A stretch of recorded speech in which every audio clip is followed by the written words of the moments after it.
about bladder leakage and bowel leakage a little bit more because it is such a common problem.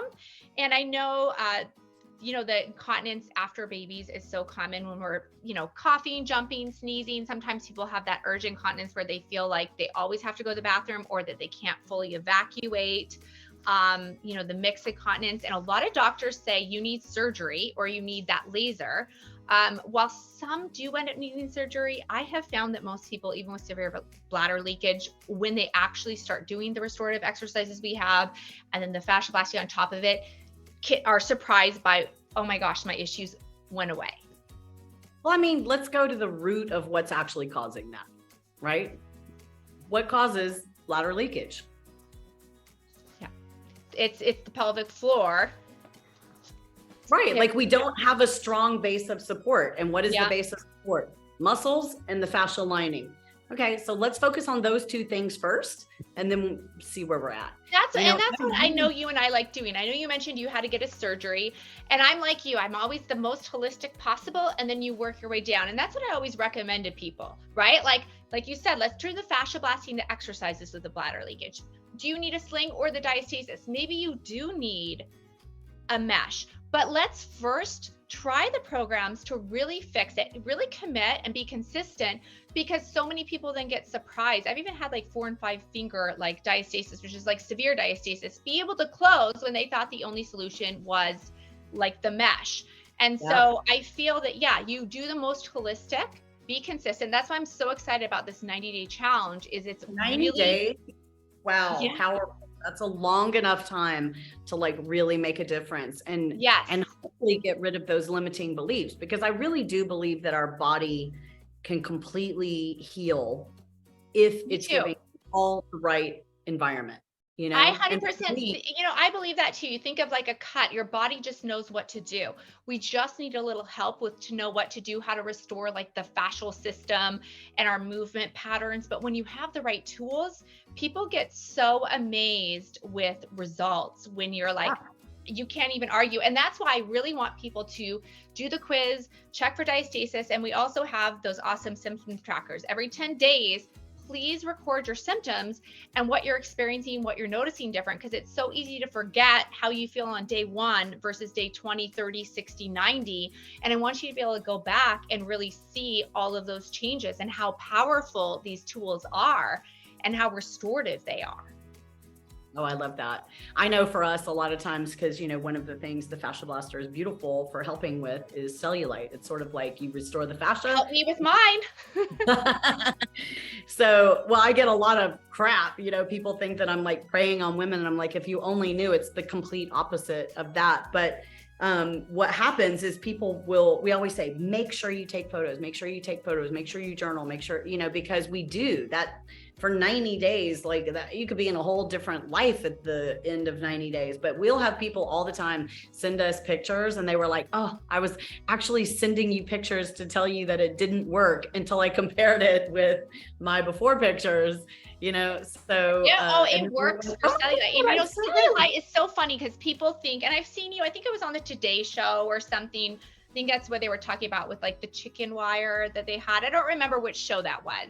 It was a huge show that you should watch that Ashley was on, but they were talking about the cellulite, and it is a myth. People think thin people don't get cellulite, and I have cellulite and I'm pretty thin, and it's just, it's a fascial issue. And if I do the blasters consistently, it goes away and my thighs look so smooth and beautiful. And if I don't, it starts coming back. So it's amazing. But I know it's beyond aesthetic, because if it's aesthetically there and it's a fascial issue, that means it's actually an issue beyond the aesthetics. And to me, that also matters.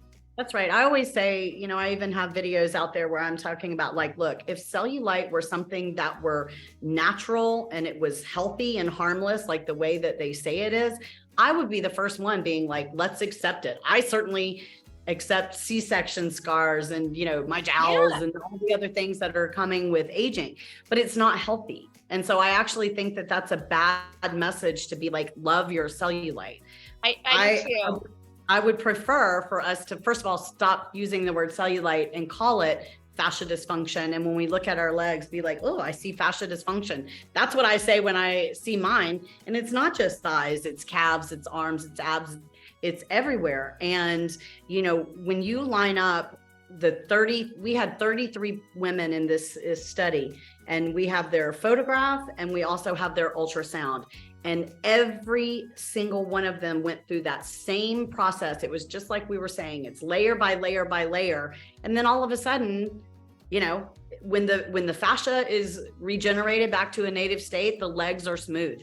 And it's not skinny women. Like that's one of the huge myths about it. So yeah, and it's not aesthetic. I love that you say that, like it's a fascial problem, because people think, oh, it's just the aesthetics. And I'm like, Ashley's not all about aesthetics. It's a wonderful change that a lot of people like to see, but she's actually fixing like a root dysfunctional problem, which is the most important thing. I actually have a call later today. This woman's super excited about the challenge and has this big group about sexual health and wellness. And she was so excited to learn about how the fascial blasters play into the pelvic floor health. So I was going to do a call with her. We're going to talk about that in her group because it's exciting, you know? Oh, it's amazing. And there is misconceptions about me. And since I get to be y'all's girlfriend for this challenge, I didn't even know that the fascial blaster had anything to do with cellulite. I had never even, for the most part, worked with women. This was all rehabilitative for me. And when I started, because people were reporting it, they were saying, oh my God, my legs look so smooth. I don't know if it was that tool or not. And then I investigated, and right there, right in the Mayo Clinic, the root cause of cellulite is fibrous tissue cords and I said, well, shit. All right. I just invented the cure for cellulite by mistake. It's certainly not a passion of mine, but I will tell you this, women tend to purchase for aesthetics, and I don't care. If they take the side door, like, the back door, you're going to get the result regardless of what you buy it for and try it for. Like this challenge, I know we're probably going to be doing quite a bit of inner thigh. You're welcome, ladies. Your legs are going to be smoother. But I'm definitely going to be working on the back of the leg too to keep up with my cellulite, because I use your tools regularly. I love them.